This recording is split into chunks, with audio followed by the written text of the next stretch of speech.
ಅನ್ನದಾತ ಸದಾ ಒಂದಿಲ್ಲೊಂದು ಸಮಸ್ಯೆಗೆ ಸಿಲುಕುವ ಮೂಲಕ ಬಸವಳಿದು ಹೋಗಿದ್ದಾನೆ. ಕಳೆದ ಬಾರಿ ಮಳೆ ಇಲ್ಲದೆ ಬೆಳೆಗಳು ಹಾಳಾಗಿ ಸಂಕಷ್ಟಕ್ಕೆ ಸಿಲುಕಿದ ಅನ್ನದಾತರಿಗೆ ಈ ಬಾರಿ ಜಲಕಂಟಕ ಎದುರಾಗಿದೆ.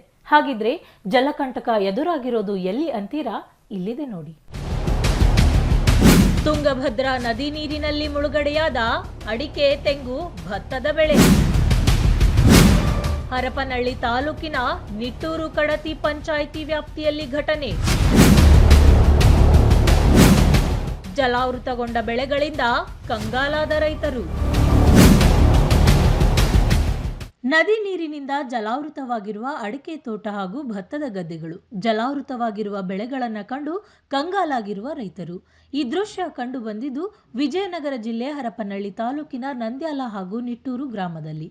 ಹೌದು, ತುಂಗಾ ಮತ್ತು ಭದ್ರಾ ಜಲಾಶಯದಿಂದ ತುಂಗಭದ್ರಾ ನದಿಗೆ 1,00,000 ಕ್ಯೂಸೆಕ್ಸ್ಗೂ ಅಧಿಕ ನೀರು ಹೊರಬಿಟ್ಟಿದ್ದು, ತುಂಗಭದ್ರಾ ನದಿ ಅಪಾಯದ ಮಟ್ಟ ಮೀರಿ ಹರಿಯುತ್ತಿದೆ. ನದಿ ಪಾತ್ರದ ಜಮೀನುಗಳಿಗೆ ನೀರು ನುಗ್ಗಿ ಸಾಕಷ್ಟು ಅವಾಂತರ ಸೃಷ್ಟಿಸಿದೆ. ನದಿಯ ನೀರಿನಿಂದಾಗಿ ನಂದ್ಯಾಲ ಗ್ರಾಮದ ಬಳಿ 100 ಎಕರೆ ಪ್ರದೇಶದಲ್ಲಿ ಬೆಳೆದ ಅಡಕೆ, ಭತ್ತ ಸೇರಿದಂತೆ ವಿವಿಧ ಬೆಳೆಗಳು ಜಲಾವೃತಗೊಂಡಿದ್ದರೆ, ನಿಟ್ಟೂರು ಗ್ರಾಮ ಪಂಚಾಯಿತಿ ವ್ಯಾಪ್ತಿಯ ವಿವಿಧ ಹಳ್ಳಿಗಳಲ್ಲಿ ಸಾವಿರಾರು ಎಕರೆ ಭತ್ತದ ಗದ್ದೆಗಳು ಜಲಾವೃತಗೊಂಡು ರೈತರಲ್ಲಿ ಆತಂಕ ಸೃಷ್ಟಿಸಿದೆ. ಸಾಲ ಸೂಲ ಮಾಡಿ ಬೆಳೆದ ಬೆಳೆ ಇದೀಗ ನೀರು ಪಾಲಾಗಿದ್ದು ರೈತರಿಗೆ ಆರ್ಥಿಕ ಸಂಕಷ್ಟ ತಂದೊಡ್ಡಿದೆ. ನಾವು ನಿಟ್ಟೂರಿನ ಹೊಳೆ ಭಾಗದಲ್ಲಿ ಇರ್ತಕ್ಕಂಥ ಜನರಿಗೆಲ್ಲರಿಗೂ ಈಗ ಸಾಕಷ್ಟು ಹಾನಿಯಾಗಿದೆ. ಯಾಕೆಂತಂದರೆ ಈ ಪ್ರತಿ ವರ್ಷವೂ ಕೂಡ ಈ ಏನು ಭದ್ರಾ ಡ್ಯಾಮಿಂದ ಪ್ರತಿ ಬಾರಿ ಬಿಟ್ಟಾಗಲೂ ಕೂಡ ನಮಗೆ ಸಾಕಷ್ಟು ಭೂಮಿ ಮುಳುಗಡೆ ಆಗ್ತದೆ.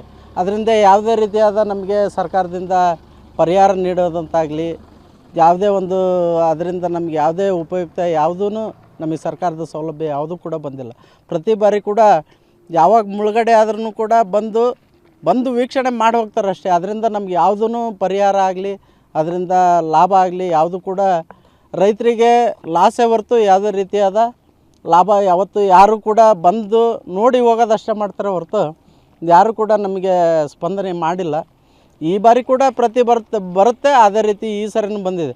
ನಮ್ಮ ನಿಟ್ಟೂರಲ್ಲಿ ಸಾಕಷ್ಟು ಈಗ ಸರಿಸುಮಾರು ಏನಿಲ್ಲ ಅಂದ್ರೂ ಒಂದು 150ರಿಂದ 200 ಎಕರೆ ಮುಳುಗಡೆ ಆಗಿದೆ.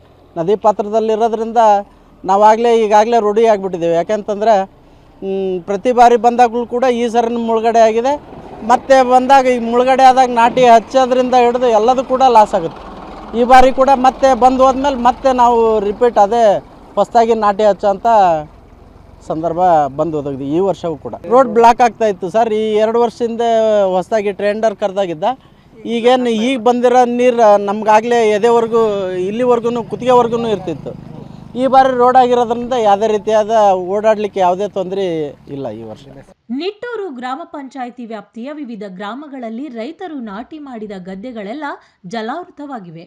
ಸಾಲ ಸೋಲ ಮಾಡಿ ನಾಟಿ ಮಾಡಿದ ಭತ್ತ ಇದೀಗ ನೀರಿನಲ್ಲಿ ಮುಳುಗಡೆಯಾಗಿದ್ದು ರೈತರನ್ನ ಸಂಕಷ್ಟಕ್ಕೆ ದೂಡಿದೆ. ಎಕರೆಗೆ 50,000 ಖರ್ಚು ಮಾಡಿ ನಾಟಿ ಮಾಡಿದ್ದಾರೆ. ಇದೀಗ ಬೆಳೆ ಹಾಳಾಗಿದ್ದು ಮತ್ತೆ ನಾಟಿ ಮಾಡಲು ಎಕರೆಗೆ 50,000 ಬೇಕಾಗಿದ್ದು ಸರ್ಕಾರ ಕೂಡಲೇ ರೈತರ ಸಂಕಷ್ಟ ಆಲಿಸಿ ಎಕರೆಗೆ 25,000 ಪರಿಹಾರ ನೀಡಬೇಕು ಎಂದು ಆಗ್ರಹಿಸಿದ್ದಾರೆ. ಸರ್, ಇವಾಗ 15 ಡೇಸಲ್ಲಿ 3 ಸರಿ ಮಳೆ ಬಂದು ಹೋಗಿದೆ. ಆ ನಿಟ್ಟೂರು ಪಂಚಾಯತ್ ಇರ್ಬೋದು ಮತ್ತು ಕಡತಿ ಪಂಚಾಯತ್ ಇರ್ಬೋದು. ಈ 2 ಪಂಚಾಯತಿಯಲ್ಲಿ ಕೂಡ ಎಲ್ಲವೂ ಕೂಡ ಪಂಚಾಯತ್ ವ್ಯಾಪ್ತಿಗೆ ಸಂಬಂಧಪಟ್ಟಂಥ ಹಳ್ಳಿಗಳು ಹೊಳಿ ದಂಡೆ ಬರ್ತಕ್ಕಂಥ ಹಳ್ಳಿಗಳು ಸರ್. ಹಾಗಾಗಿ ಈಗ ಎಲ್ಲರೂ ರೈತರು ಕೂಡ ನಾಟಿ ಮಾಡಿದ್ದಾರೆ, ಅಡಿಕೆ ಹಚ್ಚಿದ್ದಾರೆ, ಅದ್ರ ಜೊತೆಗೆ ಬೇರೆ ಬೇರೆ ಬೆಳೆಗಳನ್ನು ಬೆಳೆದಿದ್ದಾರೆ ಸರ್. ಈಗ 2-3 ಸರಿ ಬಂದು ಹೋಗಿರೋದ್ರಿಂದ ರೈತರು ಬೆಳೆದಿರ್ತಕ್ಕಂಥ ಹಾಕಿರ್ತಕ್ಕಂಥ ಎಲ್ಲ ಬೆಳೆಗಳು ಲಾಸ್ ಆಗಿದ್ದಾವೆ.